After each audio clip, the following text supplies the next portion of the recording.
Yung kuryente, mapapamura pa ba natin yan? Bakit hindi? Sa anong paraan? Mapapamura tayo sa mahal. Sa Ayan. anong paraan? Paano? Una, murahin mo muna. System loss. Yes. Yan. Melo, bakit yung ninakaw na kuryente kasama kang nagbabayad? Bakit? Welcome back po sa Pilinpo TV. Once again, ang ating pong background, Banawe Rice Terraces, sa Ifugao po yan. Alam niyo po bang ginawa yan ng ating mga ninuno sa loob ng 2,000 taon? Gamit lamang ang mga basic tools. Kaya dapat pong pahalagahan yan at bisitahin din pag may time. Kung hindi pa ho kayo nag-subscribe, pakiclick na po yung subscribe button. Hit the notification bell para lagi kayong updated. Kung sa Facebook, pakiclick lang po ang follow. Pag-uusapan po natin ngayon ang plano ng isang tumatakbong senador o pagka-senador. Iboto lang po natin, siyempre may plano at posible ba yung plano? Baka naman parang 20 pesos na bigas lang yan. So titimbangin din po natin kung may katotohanan ba yung kanyang plano. Baka imbis na 20 pesos na bigas ang maibigay sa atin, maging 20 pesos per piece bawat piraso ng tomato, yung kamatis. Kaya maging mapanuri po tayo sa mga matamis o matatamis na pananalita ng mga politiko. At kung may bahid ng katiwalian, wag nyo na iboto. Baka magnakaw lang din niya katulad ng mga nakaupo ngayon. Yung mga paulit-ulit na nandyan na sa Senado na wala naman nagagawa, pangiti-ngiti lang. Wag nyo na po iboto yung mga ganyan. Kailangan natin dyan sa Senado yung mga talagang matatalino at alam nating hindi gagawa ng mga kalokohan. Sino nga bang pwede natin iboto? Ito, panoorin po natin si Congressman Marcoleta na tumatakbo sa pagka-senador. Ay walang iba kundi si Party List Representative Rodante Marcoleta. Kasalukuyan po siyang kongresista. Bilang kinatawan po ng Sagip Party List, senior partner po ng Marcoleta, Julian Reyes Velez Law Offices, Bachelor of Arts, gumraduate po ng Bachelor of Arts ng 1973. Ang postgraduate po niya, Master in Business Administration, Bachelor of Laws, Doctoral Program, Public Administration and Governance ng UP-NC-PAG noong 2011. Siya rin po ay Harvard Kennedy School of Government. Nag-fellowship po siya doon noong 2017. Naging kongresista sa ilalim po ng 13th, 14th, 15th, 17th at 18th Congress. Naging chairman po ng House Committee on Poverty Alleviation noong pong 15th Congress. Naging Senior Deputy Majority Leader noong 17th Congress. Naging Deputy Speaker noong 18th Congress. Naging Assistant Majority Leader ng Commission on Appointments noong pong 19th Congress hanggang September 25, 2024. Naging Chairman ng Commission on Appointments Committee on Public Works and Highways noong pong 19th Congress hanggang September 25, 2024. Ilan ho sa kanyang mga nagawang batas? Siya po'y isa sa mga may akda ng Cheaper Medicines Act, RA 9502. Isa sa mga may akda ng Universal Access to Quality Tertiary Education Act, RA 10931. Isa sa mga may akda ng Magna Carta for the Poor, Republic Act 11291. Mga kapuso, pinapakilala po namin sa inyo si Congressman Rodante Marcoleta. Ikaw na ba? Morning. Good Congressman, morning, Congressman. Magandang umaga po sa ating lahat. Joel, Melo at Weng. Isa pong karangalan ang maimbita sa inyong istasyon. Salamat po sa pagtanggap sa aming imbitasyon. Siguro, unahin na natin yung issue ng, ng Dami tayong confidential. Dami. Dami tayong Yung tanong confidential and intelligence funds, nakita natin kung paano nakipagtagisan ng katwiran si Congressman Marcoleta nang iniimbestigahan ng Kongreso yung budget po para ho sa Office of the Vice President. Siguro gusto namin makuha, ano bang talagang posisyon po ninyo dito sa issue po ng CIF, Congressman Marcoleta? Joel, hindi naman ako tutol dyan sa pag-iimbestiga, pag-i-inquire ng ating confidential funds or intelligence funds sapagkat kailangan naman talaga nating busisiin ang paggasta ng ating pera. Kaya lang, aking tinatanong kung talagang ito yung ating kagustuhan, alam naman ninyo kako na mahigit na 400 opisina, ahensya ng ating pamahalaan, na meron din naman ganyang uri ng pondo at sila rin naman ay nasabihan na rin ng COA na meron silang dapat ipaliwanag sa kanilang mga pondo. Bakit naman kako tinarget ninyo iisang opisina lang? Ayoko na ganito ang mangyari sapagkat baka mamaya ang taong bayan maisip nila namumuliti ka tayo sapagkat na may personal tayo. Out of 400, dapat man lang nag-sample tayo. Kumuha tayo ng 10% siguro, mga 40 opisina yung ating lilitisin, yung ating iimbestigahan. Baka sakaling maniwala ang tao na tayo ay opisyal na gumagawa ng ating katungkulan. Pero kapag isa lang ang tinarget mo, at alam naman natin na ang tinarget mo ay kalaban sa politika sapagkat namumuuna yung presidential election nandiyan na sa horizon, mag-iisip ang taong bayan na politika lang ito. Congressman, ang nababanggit ninyo ay naging investigasyon po ng House of Representatives. Pero pagdating po dun sa ang may authority para mag-audit at mag-account, hindi po ba ng lahat ng pagkakagastos pati ng CIF ay ang Commission on Audit. Nabibigyan po ba ng tamang tutok ng Commission on Audit ang CIF? Alam mo, Weng, yun nga yung isang issue na ni-raise ko, imbes na pagdebatihan namin, ginulo lang nila ako eh. Alam mo, napakaganda sanang pag-usapan sapagkat napapanahon naman talaga dahil nga puro na lang investigation in aid of legislation. Pero in actual practice, ang nangyayari, hindi naman, wala namang malilinaw na batas ang nagagawa eh. Kahit na sabihin mong in aid of legislation, at the end of the day, wala naman silang mai-present na matinong batas na magagamit ng bansa. Bakit ka mag-iimbestiga, sabi ko sa kanila, bakit ikaw ang magsusuri, bakit ikaw ang mag-o-audit? Pwede ba ka ako ipaliwanag natin, Mr. Chair, kung tayo'y nakakagawa ka ako ng encroachment o baka we are usurping the very authority and mandate of the Commission on Audit? Right, sabi niya, noted. Hindi ka ako noted ang isasagot mo, Mr. Chair. I'm raising a constitutional issue pagdebatihin natin. Ngayon, nung hindi sila makasagot, kundi nang gulo na lang, so tinanong ko na sa COA. Sabi ko sa COA, did you surrender even part of your duty and authority to audit and examine reports and papers in relation to the utilization of public funds? Hindi po kanya. Exclusive po sa amin ito eh. Opo. Exclusive pala sa inyo, bakit ninyo pinayagan? Kasi po sinabpi na kami. Why did you not fight them? Pero di ba sir, may oversight function naman ng Congress having the power of the purse. Meron kayong kapangyarihan na magkakaroon ng sariling investigasyon sa ganitong issue. Oo naman. Alam mo, yung inquiry in aid of legislation, nasa Section 21 ng Article 6. Yun namang oversight, yun naman ang nasa Article 22. Pinaghahalo kasi nila eh. Yun ang problema, kaya ako sila sinasabihan na pagtalunan namin muna ito para sa ikaliliwanag ng lahat ng ginagawa namin. Opo. Huwag nating pagsama-samahin ito na parang chapsuy tayo. Yun pala ako. Sa'yo pala ang mandato, bakit namin usurp? Ba't hindi ka pumunta ka sa korte? O kaya pwede kang magpaliwanag eh. Pwede mo sagutin muna, Mr. Chair, pwede ba na wag muna kaming magbigay sa inyo ng mga dokumentong inihingi ninyo? Unang-una po kasi, kailangan maliwanagan nyo, ang ginagawa po namin, audit observation memo lang ito, initial findings lang po na ito eh. Opo. Pero Congressman, kayo ba naniniwala na naaabuso ang paggamit ng intelligence at confidential fund? O may mga ahensya tayo o departamento ng gobyerno na hindi naman dapat mong bigyan? Maaaring naabuso, although wala akong reliable information na naabuso nga. Ngunit, ang sabi ko nga, para nga natin makita kung naabuso o hindi naabuso, sa liwanag ng lahat ng mga pangyayari na yan, tawagin natin itong 400 na mga agencies na ito at opisina para maliwanagan nating lahat. Kung ang talagang gawain natin, makagawa ng isang maliwanag na batas. Huwag kang magta-target lang. Kasi paghihinalaan ka. Baka naman inuuna lang yung Office of the Vice President. Natatawa kayo? Wow. Bakit hindi ka matatawa? Tinanong ko nga yan sa COA eh. Sabi ko, bakit tayo nandito para usigin lang? Kasi sabi ko, inuusig nyo na eh.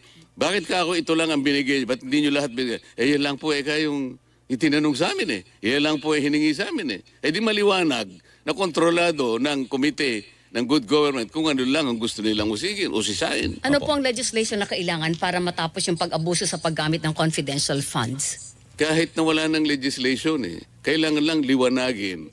Okay, nandun naman sa title Sabi sa title nung kanila, lahat ng inquiries in aid of legislation, nakalagay naman yung terminong yun Yung phrase na yun, in aid of legislation.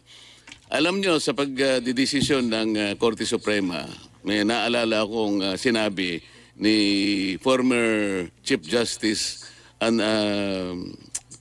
Renato Puno. Sabi niya, itong inquiry in aid of legislation, merong limitasyon yan Joel, Weng, Melo.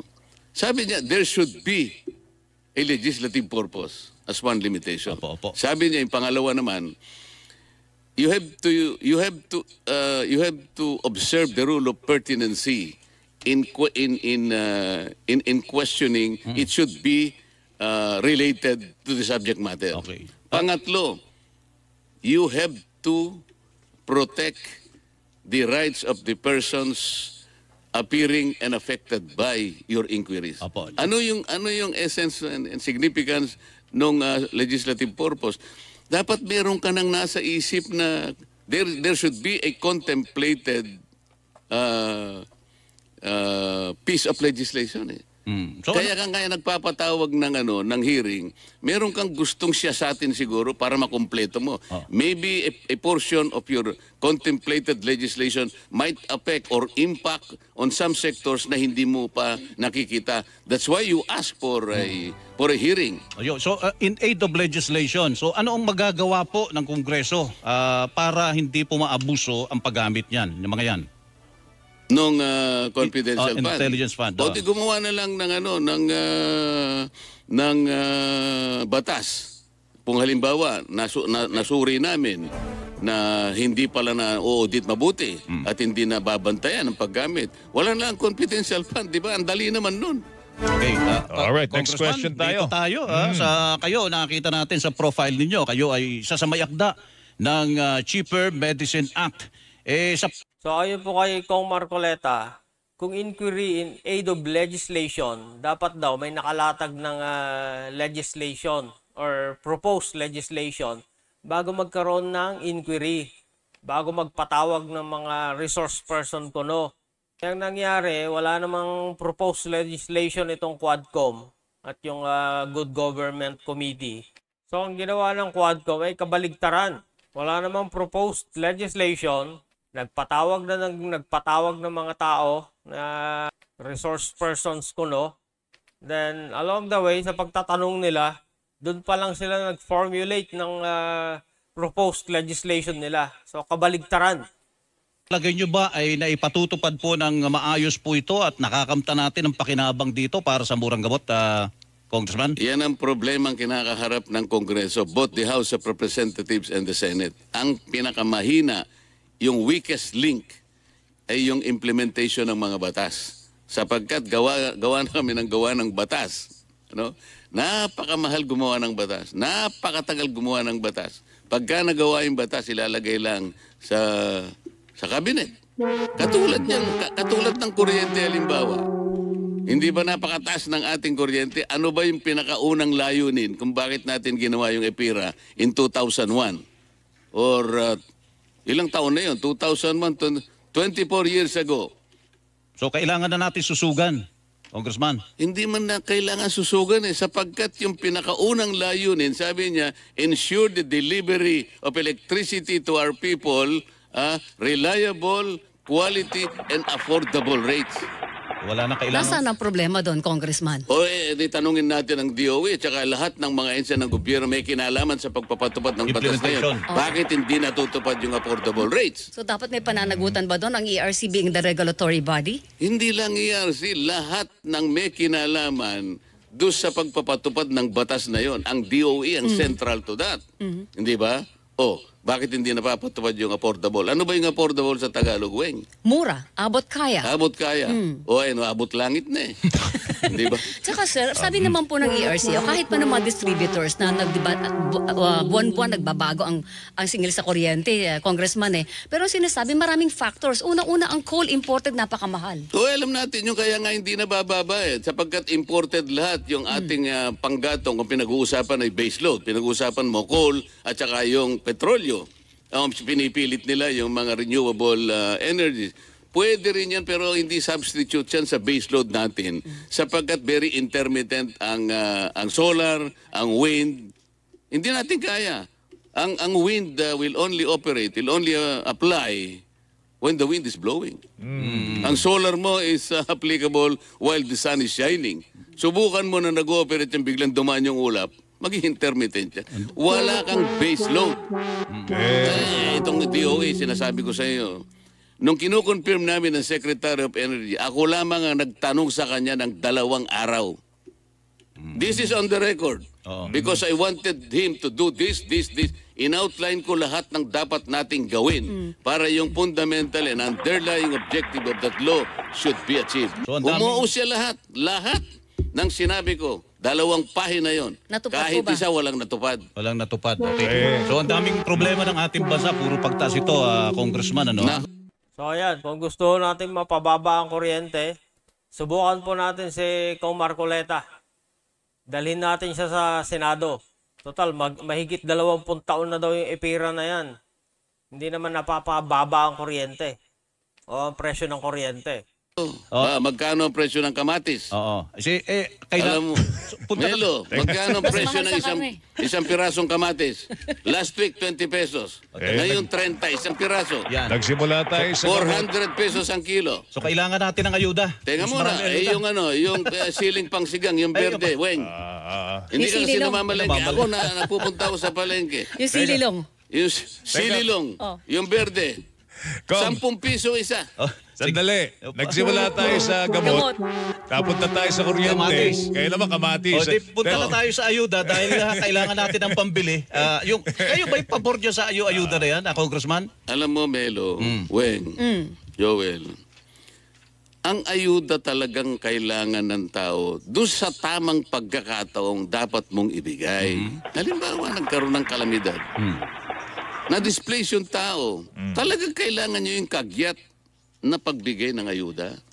Pero kung ayuda ipaparada mo, kamo nga tinatarget nila kunwari, near poor.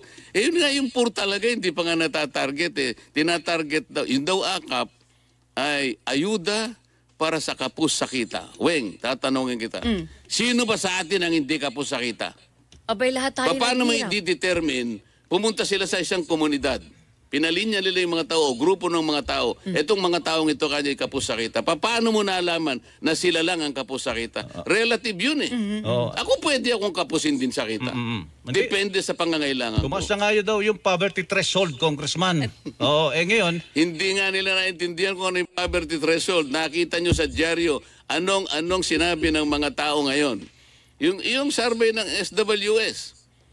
Ano sinabi niya? Ang sabi po ng, well, actually, 17.4 million families of Yes. this country Are said we are poor. We And feel we are poor. poverty, yes. so kayo sa Kongreso, gagawa ba kayo ng batas? No, wait. Ha? Pero meron na Magna Carta for the Poor. At isa kayo Kaya, sa may tanungin dami mo ako ito. doon sa Magna Carta of the Poor. Kaya nga ang Tatanungin kita dyan. frustration. Tatanungin kita dyan.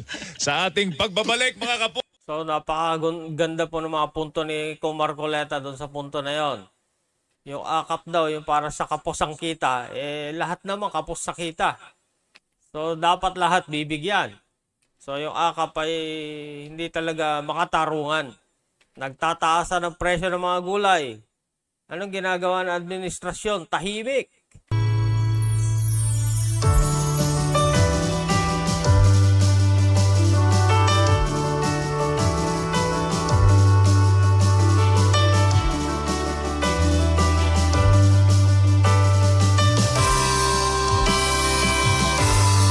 Carta for the Poor. Okay. Pero Congressman, yun po ay naisa batas. Kung hindi ako nagkakamali, 19, tama ba? 19 something? 2019. 2019, I'm sorry, 2019. And sa tagal na nung panahon na yon, Hindi mo ba ang itatanong sa akin ang self-rated poverty kung ngayon ilang ay taon nang 57%. ginugol para magawa lang yung batas na yon. O gaano katagal? Kailangan malaman ninyo yun. Gaano katagal at gaano kamahal? 15 taon. 15 Magna years. Carta for the Poor. Kasi 2004, yun ang entry ko sa Congress. Weng. Yun ang unang Hello. takbo mo sa Joel. Congress. Pero ito ang tanong, sir. Sa ngayon, ang self-rated poverty ay nasa 57%. May Magna Carta for the Poor tayo. Nasaan ang mali? Bakit hanggang ngayon mas marami Anong po ang mahirap? 57%? 63% ang SWS. Pero meron pong Pero sa government Mindanao, survey, 76%. 57%. Sa Visayas, 74%. Balance of Luzon, 55%. Anong katumbas nun? 17.4 million families. You assume that one family comprises 5 members. That's about 87 million Filipinos claiming that they are poor. Yes. That's 75% of your total population of something like 116 million now. 75%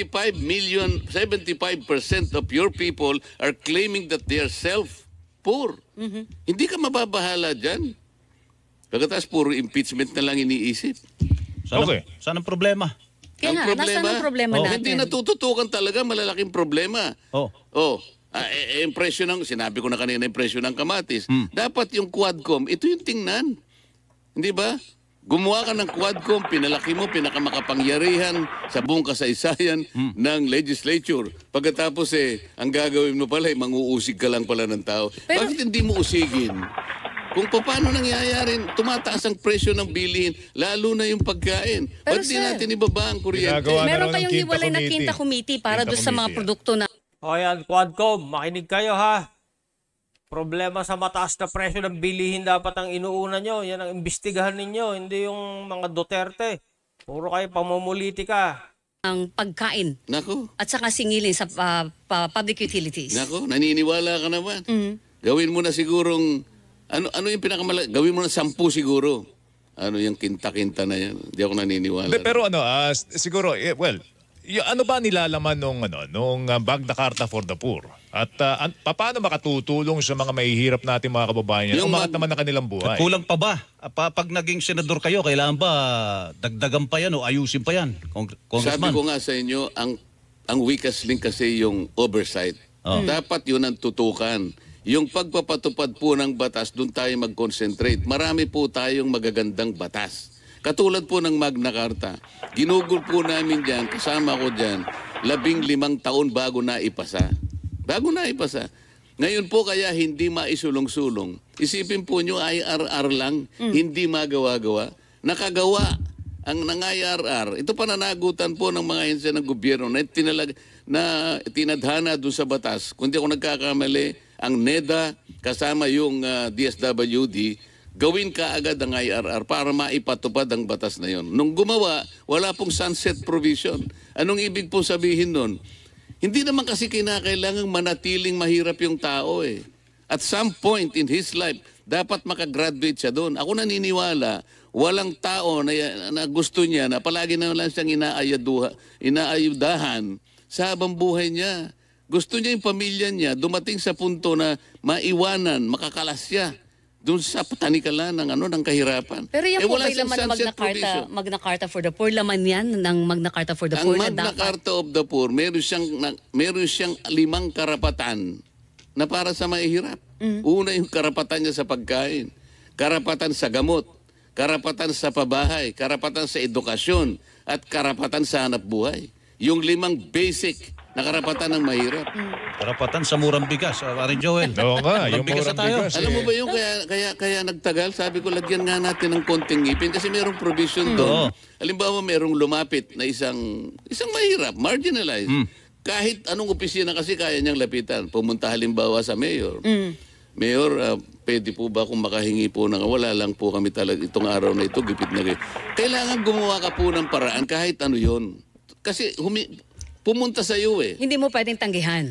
Hindi mo siya pwedeng tanggihan. Kaya naglagay ako ng doon na hindi ka pwedeng tumanggi. Gumawa ka ng paraan kahit paano maibsan. Maring hindi mo lahat maibigay nga pero wag siyang uuwi nang hindi lang siya nabigyan ng kahit ano.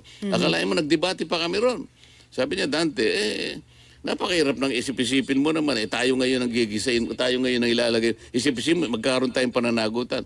nakalagay naman dyan pagkatapos ng masusing pag-imbestiga na hindi mo man lang hinarap yung tao, talagang mananagot ka. Ayaw nilang magkaroon ng pananagutan eh. Doon kami nagtagal eh. Okay. In short, hindi dapat dinidedma yung lumalapit na Huwag mo namang mahihirap. idedma. Alright. Bigas. Hinahingi lang siya ng konting gamot. Gumawa kayo ng paraan. Yung karapatan sa pagkain. bigas yan, yan ang problema. Yung problema lalo na natin sa yun. bigas. So, paano ba natin mapapababa ang presyo ng bigas immediately? Congressman, kasi marami nagsasabi, ganito dapat gawin. Kaya lang mga long term po yun eh. Medyo Immediate matagal. kasi mahirap yun eh. Yung immediate kasi, palliative lang yun. Ang nangyari kasi, importation. Pero tingnan mo naman, inalis na sa NHA ang pag-i-import. NFA, sir. Oh. NFA ang pag-i-import. Binigay na lang dun sa, importer. Kaya lang ang importer, nandyan na yung mga sindikato. So kung minsan mag-i-import sila, yung itatago nila. Kailangan talaga na bantayan mo eh. Oo, may batas tayo dyan, Congressman, yung Anti-Agricultural Smuggling Act. Economic sabotage na raw, sir, Economic yun. Pag sabotage yun. nag-smuggle ka, nag-profiteering ka. May kulang pa ba ron? O kailangan pag kayo'y nahalal sa Senado, may gagawin kayo doon? Alam mo, yung mga ganun, palliative sila lahat yun eh. Ang importante kasi, ma-restructure natin ang ating agriculture. Oo.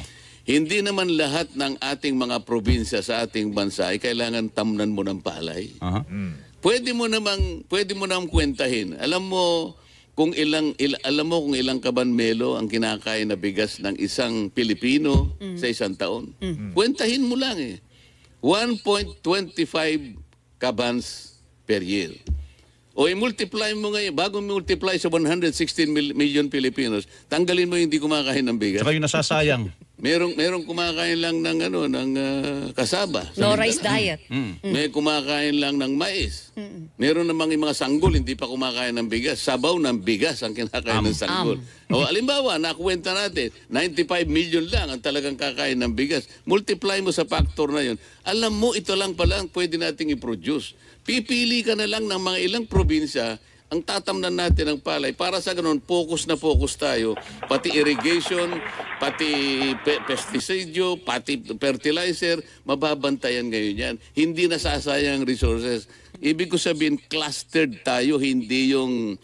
Ay, nako, maniwala. Sabog-sabog. Pero Sabog-sabog. habang Matalino talaga ito si Comar Coleta. Maganda yung kanyang mga punto.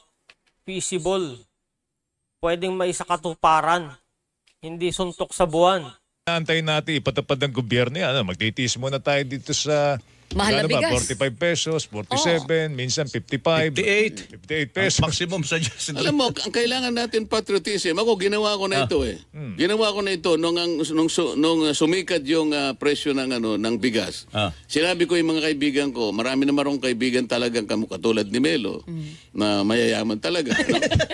Sabi ko, Mayaman sa kaibigan siguro. pwede tayo mag-eksperimento, sabi ko. Tinipon ko sila, mga lima yon na talagang may kaya sa buhay. Pumunta tayo sa isang barangay, tayo nang bumili ng palay. Palay pa lang. O sige, kanya, mag-eksperimento tayo.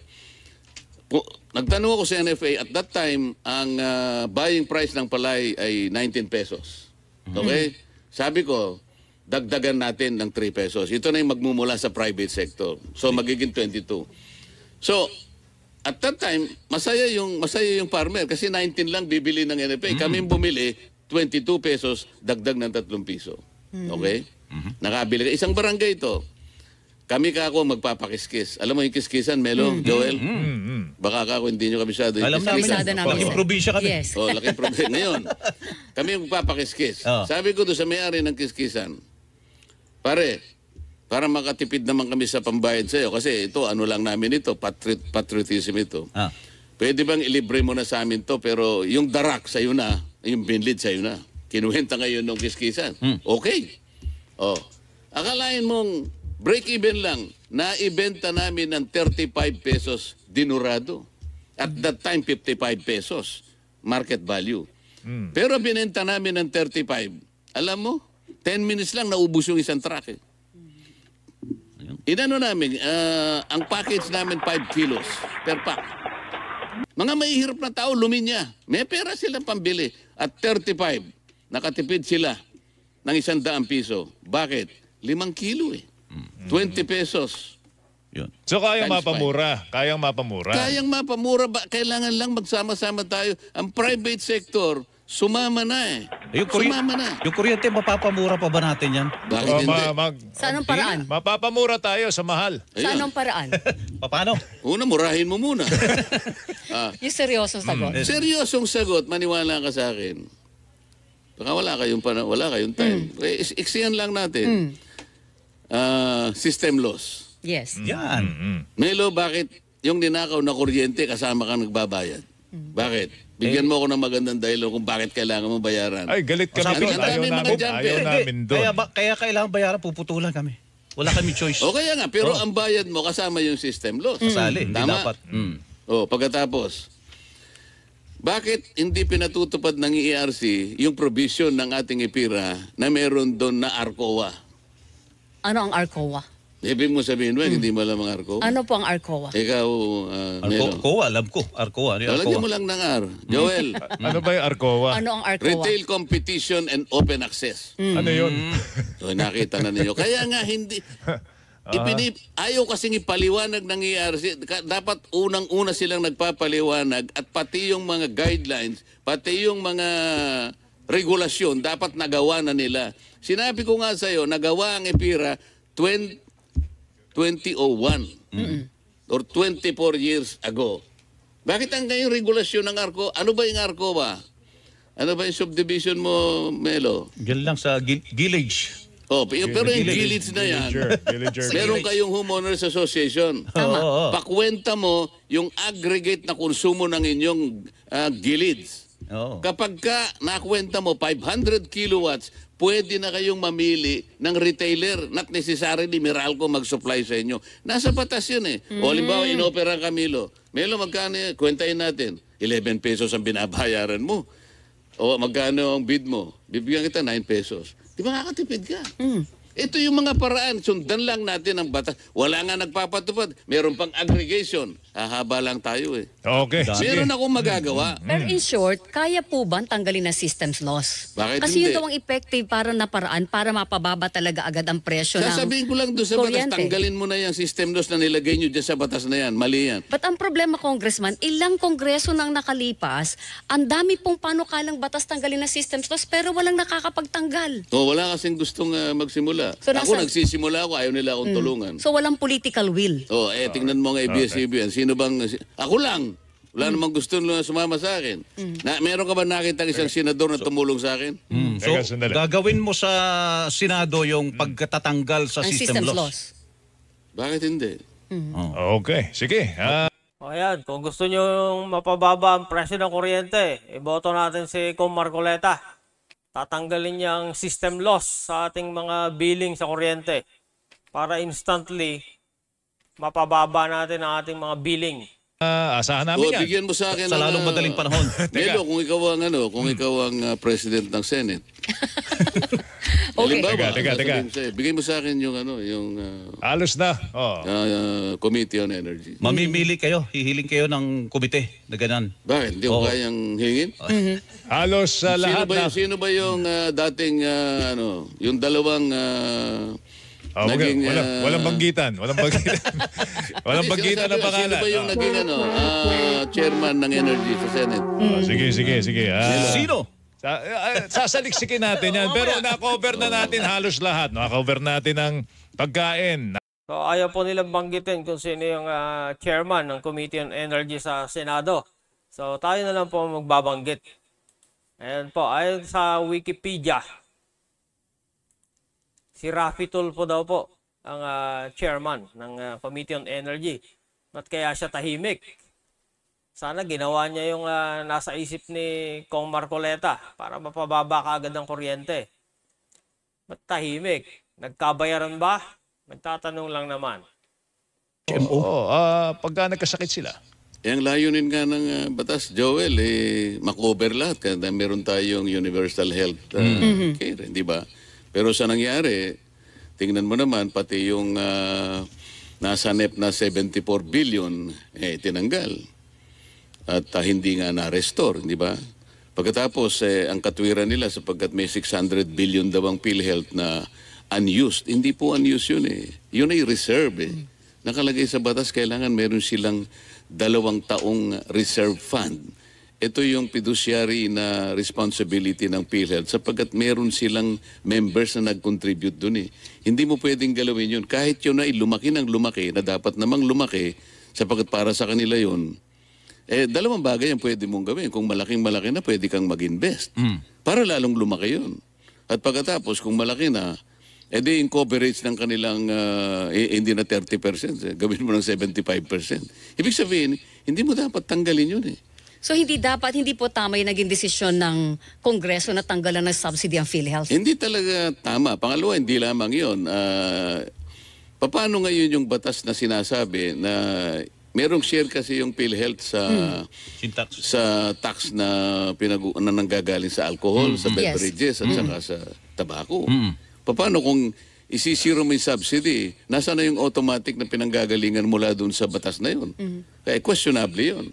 Sa mga kapatid, nakukompromise ngayon yung long-term investment natin sa tinatawag nating human capital.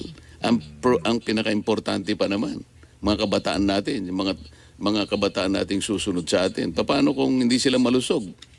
Anong mangyayari naman sa ating bansa? Kaya lang din na pwede ibalik yung tinanggal congressman eh. Ang aking suggestion doon, pero hindi naman napakinggan, sana nagtawag ang Pangulo ng isang special session. Kasi pag nag-special session, baka naman ayaw ng Kongreso, pero pwede naman niya sabihin, sige, magre-reenact tayo. Kasi hindi pwedeng hindi natin na-restore yun eh. Bakit ang kinulangan mo, Department of Agriculture? Ba't kinulangan mo, Department of Education? Tapos nung maisip nila, dinagdagan. Pati lahat ng doon sa item ng budget na merong academy at saka college, idinagdag yun. Pwede mo nang idagdag ang Philippine Military Academy o kaya National Defense College para lang palakihin mo yung education. Parang namanggel, yun ang ibig ko sabihin. Okay, pastok tayo. Pastok tayo mga kapuso. Ito, Congressman, parang ano to, parang Boy Abunda ang dating.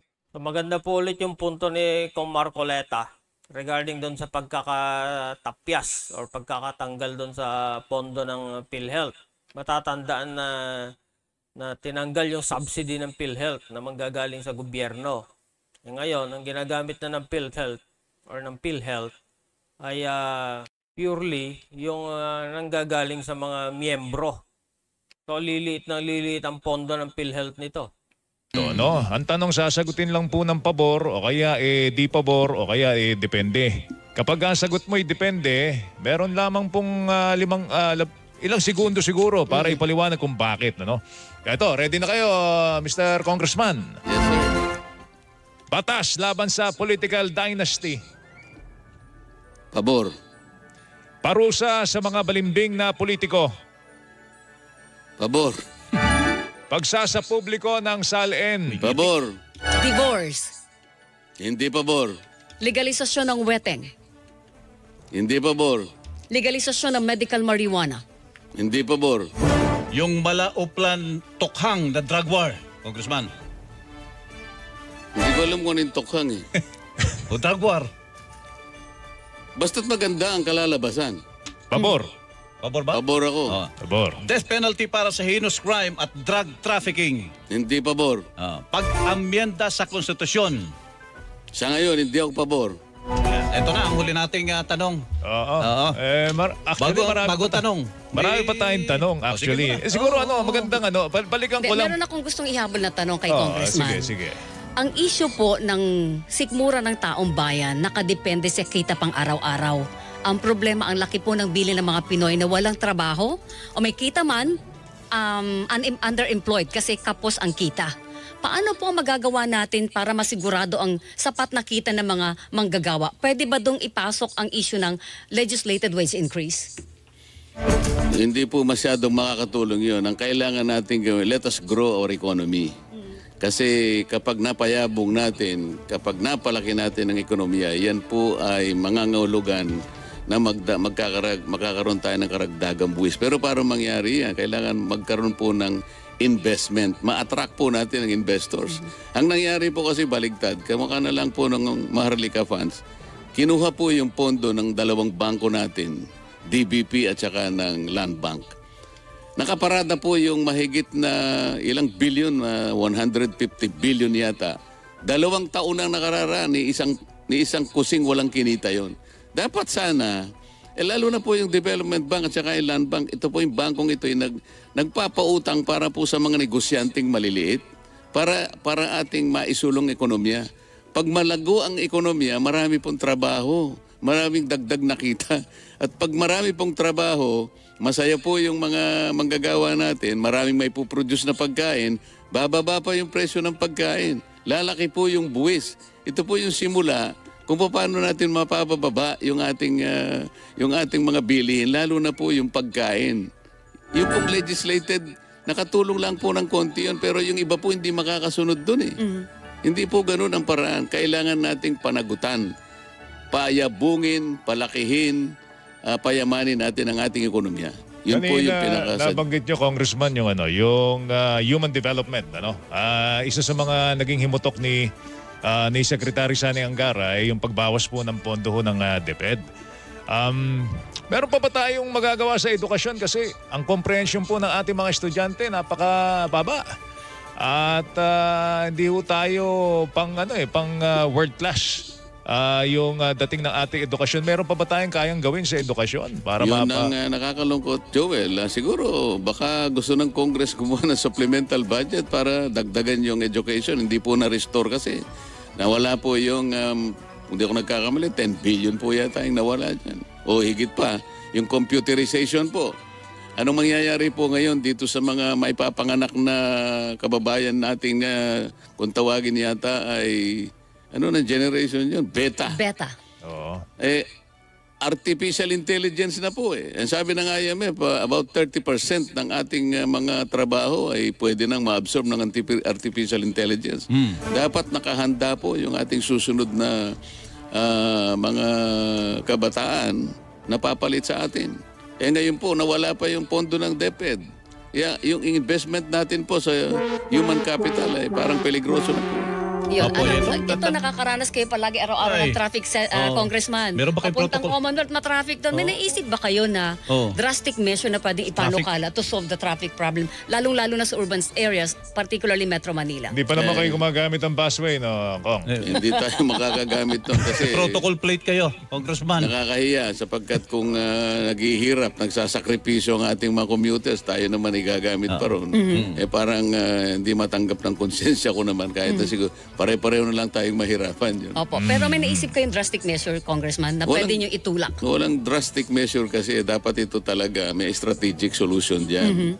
Kung ang ating mga industry sana ay na-disperse, talagang na-confine po lahat ang ang industry sa ating bansa. Metro Manila. Dito sa Metro Manila kasi 60% ng ating ekonomiya nandito. 65 pa yata eh.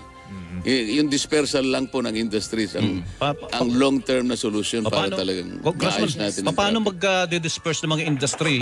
Lumilitaw, mas bahalang kuryente sa mga probinsya kaysa sa Kaya dito. nga natin magsisimula tayo, dapat ibaba natin. Doon magkakasunod-sunod na po ang lahat ng planong makabubuti sa ating bansa. At saka ang probinsya binabaha na rin ngayon. Meron ba kayo naisip dyan yan, tungkol sa flood control, etc.? Paano hindi tayo babahain? Wala naman tayong master plan sa flood control. Kanya-kanya pong, ewan ko, siguro patawag natin po yung lahat ng naglatag ng project ng flood control. Tawagin natin ang DPWS, tawagin natin yung isang opisina kung tawagin ay merong river control eh. Kapag wala po tayong master plan at kanya-kanyang gawa ng flood control, hindi po totoo yun. Pero Wala tayong mariresolve. Pero taon-taon din pong nasasama ito sa budget, Congressman. Hindi ito nababantayan ng Kongreso. Nadadagdagan Talaga pa pong ganun eh. Dahil Mahirap nga ba daw ng i-audit politika yan, mo? Weng eh.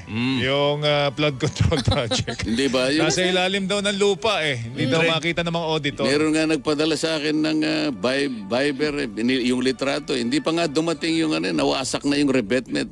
Ang sabi niya doon sa kanyang text, 80% lupa, plus 15% na simento, plus 5% na bakal, equals pera. Yung tinext sa akin. Mukhang ang totoo yung sinabi niya, wala pong laman yung revetment. Puro lupa eh. Yung dredging, paano yun? Bilib kayo doon? Yung ano? Dredging. dredging projects. Dredging. Yung huhukayin ng lupa wala pong para... master plan eh. Bakit mo po huhukayin? Di ba? Kailangan po merong master plan para po tuloy-tuloy. Kung kung kanya-kanya, ay wala pong pupuntahan. Pero Maliwanag, Ayan, Congressman. okay. Siguro Ito na. pinaka-importanteng tanong ni Paring Ito na. Melo sa inyo. Dito kayo titingin ha, doon sa inyong sa taong bayan. Yan ha. Yan. Paring Melo, bato mo na yung pinaka-importanteng tanong. Madami na tayo napakinggan kay Congressman at tsak natin marami din siyang gustong daling ideya pag siya'y naging senador. Ito na po ang ating huli at napaka-importanteng tanong. Ano kaya importanteng tanong para kay Kong Marcoleta? Ayan na. Sa harap ng taong bayang nakikinig at nanonood sa atin, Congressman, sa inyong palagay, ikaw na ba ang susunod na nararapat na maging senador ng Pilipinas? Palagay ko po, kung sasang-ayon po ang ating taong bayan. Okay. Maikli, pero yun na yun eh. Malinaw. Kasi Kalinaw eh. pwede bang... Oh, may Sige, dagdag. dagdagan May nyo pa. dagdag pala. Dagdagan nyo pa. kailangan Meron pa kayo natin- isang minuto. Sige po. Tingnan po ninyo yung nangyari sa budget. Kailangan po merong fiscalizer talaga eh. Kailangan merong fiscalizer. Kung wala po kayong ilalagay na fiscalizer doon, tingnan po nangyari sa ating 2025 budget. So kung ang tanong po ninyo, ako na ba? Oh. Eh sino pa? Yun eh. Fiscalizer. Salamat po, Mr. Congressman, sa pagtanggap sa aming imbitasyon. Maraming salamat din sa ating... So mga kababayan, ano sa tingin ninyo? Si Kong Marcoleta na ba? Iboto po natin para maisakatuparan yan. Okay, hanggang dito na lang ho muna. Maganda po ang mga naging sagot niya. Maganda ang kanyang mga punto. So salamat po sa inyong panonood. Hanggang sa muli.